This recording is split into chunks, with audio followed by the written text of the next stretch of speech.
అది కూడా ఏం రాశారు.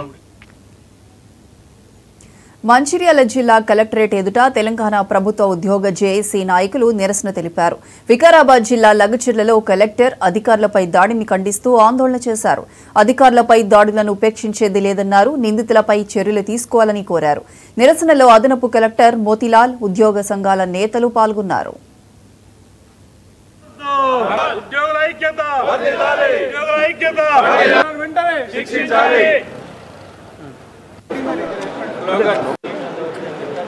రాష్ట్ర అధ్యక్షుడైన శ్రీ గరికి ఉపేందర్ గారు ఇచ్చినటువంటి పిలుపు మేరకు ఈరోజు ఈ యొక్క కార్యక్రమంలో మేము కూడా పార్టిసిపేట్ చేయడం జరుగుతుంది.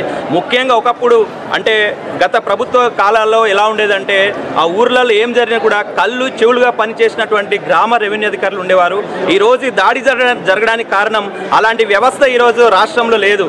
ఈ గ్రామ రెవెన్యూ అధికారులను మొత్తం పూర్తిగా ఆ వ్యవస్థనే రద్దు చేయడం వలన ఈరోజు ఉన్నత అధికారులకు గ్రామాల్లో జరిగేటువంటి ఆ ఫీల్డ్ లెవెల్లో రూట్ లెవెల్లో ఏం జరుగుతుందో ఆ విషయం వారికి చేరకపోవడం వల్ల వారు ఈరోజు ఇలాంటి దాడులకు గురికావడం జరుగుతుంది. కాబట్టి వెంటనే ఈ రాష్ట్ర ప్రభుత్వానికి కన్నులు చెవులుగా ఉండేటువంటి గ్రామ రెవెన్యూ వ్యవస్థని మరలా పునరుద్ధరించడానికి ప్రభుత్వం వెంటనే చర్యలు చేపట్టాలని, ఇలాంటి దాడులు ఇక ముందు జరగకుండా కఠిన చర్యలు తీసుకోవాలని ఈ విధంగా ఈ సందర్భంగా ప్రభుత్వ అధికారుల